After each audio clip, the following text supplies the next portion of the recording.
नमस्कार दोस्तों, मैं ओम प्रकाश अवसर।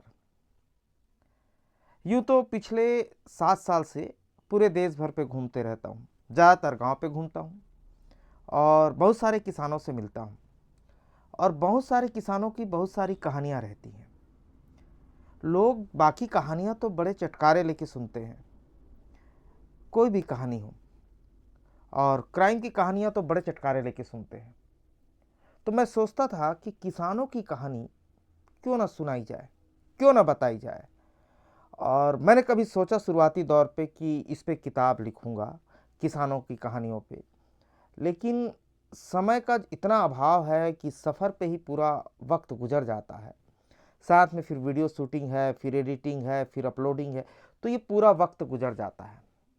और किसानों की इतनी कहानियाँ होती हैं, अलग अलग किसानों की अलग अलग कहानियाँ होती हैं। और एक चीज़ आप जीवन पे समझ लीजिए कि जो घूमना है, जो अलग अलग लोगों से मिलना है, वो आपको बहुत सारी चीज़ें सिखाती हैं। इसीलिए आपने देखा होगा कि जो बचपन से ही बाहर घूमता है जो लड़का, उसकी पढ़ाई भले ही कम हो, लेकिन वो एकदम एक्सपर्ट होता हुआ हर चीज़ को बहुत आसानी से समझ जाता है। ये आप देखे होंगे, या आपको समझा जाता है। कम पढ़े लिखे होने के बावजूद, कम पढ़े लिखे होने के बावजूद अलग अलग भाषाओं पे वो बात करने लगता है। ये होता है अलग अलग लोगों से मिलने के कारण, ज़्यादा लोगों से मिलने के कारण। तो आप जितने ज़्यादा लोगों से मिलेंगे, जितने ज़्यादा जगहों पर जाएंगे, उतनी अधिक आपको जानकारी होगी। तो मैं क्या करता हूँ, मुझे रोज़ अगर दिन में 20 फ़ोन आते हैं, 30 फ़ोन आते हैं, 40 फ़ोन आते हैं, तो मैं क्या करता हूँ, उधर से जो सुना रहता हूँ इधर वाले को बताता हूँ। लेकिन किसको बताता हूँ? जिससे मिलता हूँ, जो फ़ोन करते हैं, खाली उन्हीं को बताता हूँ। तो अगर आप लोगों को पसंद आएगी तो एकदम सिंपल सेटअप के साथ, बिना एडिटिंग के साथ, एकदम अपने घर पे ये कहानी मैं लगातार लोगों से शेयर करना चाहता हूँ, जिन कहानियों का अनुभव मुझे अलग अलग किसानों से मिलके हुआ है। ऐसी ही एक कहानी आज आपको सुना रहा हूँ। और ये कहानी पहली जो कहानी है इस सीरीज पे, ये कहानी जो है किसी किसान का नहीं, बल्कि एक किसान परिवार का है।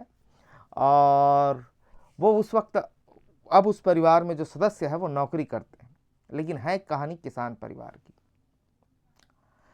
छत्तीसगढ़ की कहानी।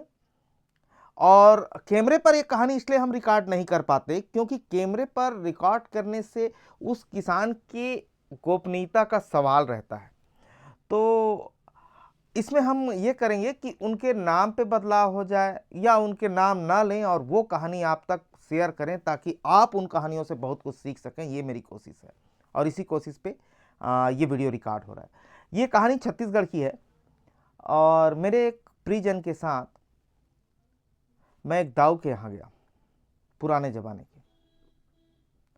तो वो वहाँ आते जाते रहे, उनका कुछ वक्त गुजरा वहाँ पे बचपन का। तो उनके साथ मैं गया उस दाऊ के यहाँ।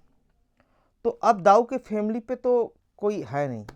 जो अदर स्टेट से देख रहे हैं उनको बता दूं, छत्तीसगढ़ में दाऊ कहते हैं पुराने ज़माने के मालगुजार जमींदार, यानी कि जिनके पास 200 एकड़, 300 एकड़, 400 एकड़ ऐसी ज़मीनें रही हैं जी। तो मैं गया उनके घर।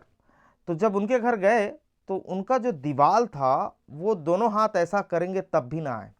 तो समझ लीजिए उनके घर का जो मिट्टी का दीवाल था वो 2-2 मीटर का था। बहुत विशाल घर था। और ऊपर जो था वो पूरा खपरेल लगा हुआ था। बहुत सुंदर घर था। छत्तीसगढ़ में घर ऐसे बनते हैं कि चारों तरफ घर रहता है, बीच में आंगन रहता है। और चारों तरफ जो घर होते हैं उसके जब बाहर पर्ची की तरफ हम जाते हैं, जिसको पर्ची कहते हैं, बरामदा, वहाँ पे एक तरफ में बैठक होगा पर्ची पे ही। दाऊ लोगों का घर ऐसा होता है।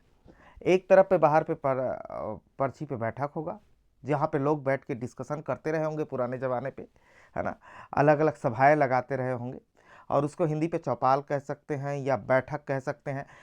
तो छत्तीसगढ़ में इस तरीके से दाऊ लोगों का घर होता है कि आगे में चौरा होता है, उसको छत्तीसगढ़ी में चौरा कहते हैं। वहाँ बैठ के डिस्कशन करते हैं। तो वो था।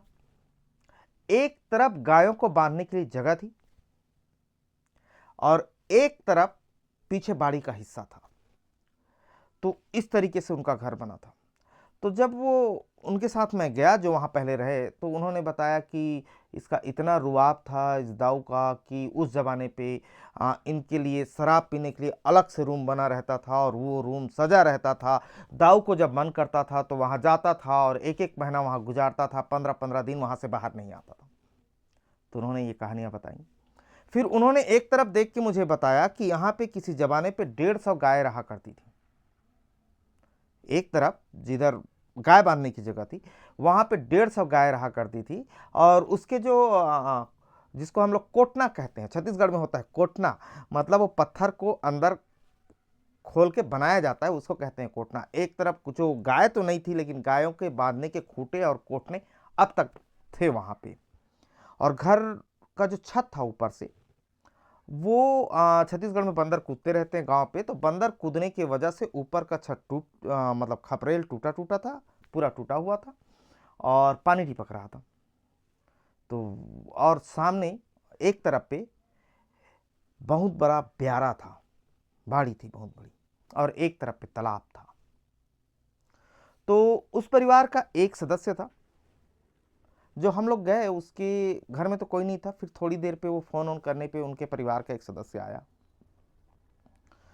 तो उसके सदस्य कम से कम जो ब्यारा था वो 3 एकड़ का था, और ब्यारा के एक तरफ तालाब था, और ब्यारा में कुआं था, कुआं में पानी था, और सामने राचर लगा हुआ था। तो वो जब आए, उनके मतलब वो दाऊ के वंशज जो वर्तमान में है वो आए, तो उनसे जब बातचीत हुई, और पहले तो परिजन जो थे उनकी बात हुई लंबी चौड़ी, क्योंकि वो लोग पहले जानते थे। मैं अनजान के तरीके से बैठा हुआ था, लेकिन जब वहाँ से वो फ्री हुआ तब मैंने उनसे पूछा, लगभग 40 साल के आसपास की उम्र का रहा होगा, 35 से 40 साल के आसपास का। तब मैंने उनसे पूछा कि आप क्या करते हैं। तो उन्होंने मुझे कहा कि मैं PWD में काम करता हूँ। तो मैंने कहा PWD में ऑफिसर हैं? बोले नहीं। तो मैंने कहा ये खेती बाड़ी करते हैं? नहीं नहीं नहीं नहीं, मैं खेती बाड़ी क्या करूँगा, मैं किसानी विसानी वो सब नहीं करता, मैं PWD में काम करता हूँ। तो PWD में ऑफिसर नहीं है तो फिर कोई भी नौकरी पे होंगे? बोले नहीं। तो मैंने कहा अच्छा अच्छा, PWD में आप ठेकेदार होंगे? बोले नहीं। तो मैंने पूछा फिर ठेकेदार नहीं है तो क्या करते हैं? बोले PWD में जो ठेकेदार का इंजीनियर है उसका गाड़ी चलाता हूँ, मस्त काम है, मैं मस्त खुश हूँ। कहानी छोटी सी ही है। फिर मैंने उनको समझाने की कोशिश की कि ये जो ब्यारा है इसमें आप पपीता लगा दीजिए, अच्छा उपजाऊ ज़मीन है। बोला ये सब मेरे से नहीं होता, मैं अपने काम में खुश हूँ ड्राइवरी करके। मैंने कहा इसमें फिर टमाटर लगा दीजिए, कुछ हो सकता है। बोला नहीं वो सब मेरे से नहीं होगा। मैंने कहा कुछ नहीं तो बैगन लगा दो, कुछ बन जाएगा। बोला नहीं वो सब ज्ञान मुझे मत दीजिए, मैं अपने नौकरी पे खुश हूँ भैया, ड्राइवरी पे खुश हूँ। ठीक है।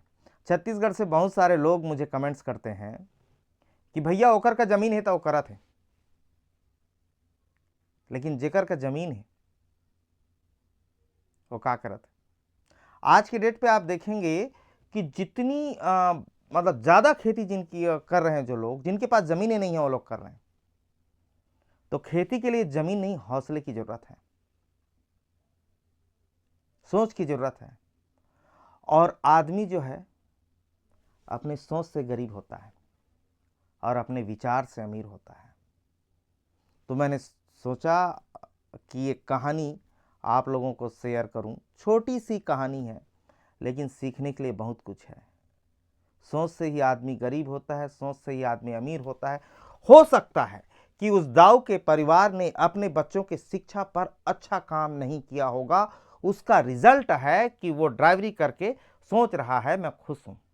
अगर वो अपने बच्चों की शिक्षा पर बेहतर काम करता, शिक्षा के साथ साथ ज्ञान सोच समझ पर बेहतर काम करता, तो शायद ये परिस्थितियां नहीं होती, उनका ब्यारा खाली नहीं होता, उसका गौशाला खाली नहीं होता, उसके कुएं का पानी का इस्तेमाल कोई कर रहा होता, उसके तालाब का इस्तेमाल कोई कर रहा होता। और मैं समझता हूं ये कहानी आप लोगों को बहुत कुछ सिखाएगी, इस तरीके की कहानी। और अगर ये पसंद आए आपको तभी तो वीडियो बनाऊंगा ऐसा दोबारा, नहीं तो वो बातें सब रह जाएंगी। तो मुझे उम्मीद है कि इस तरीके की कहानी आपको पसंद आएगी। इसके लिए इस वीडियो को ज़्यादा से ज़्यादा शेयर करें ताकि बहुत सारे लोगों तक पहुंच सके और बहुत सारे लोगों का कन्फ्यूज़न दूर हो सके कि आदमी के पास सब कुछ है फिर भी नहीं करता है, और जिसके पास कुछ नहीं है वो सब कुछ करने को तैयार खड़ा है। तो धन्यवाद। मैं ओम प्रकाश अवसर।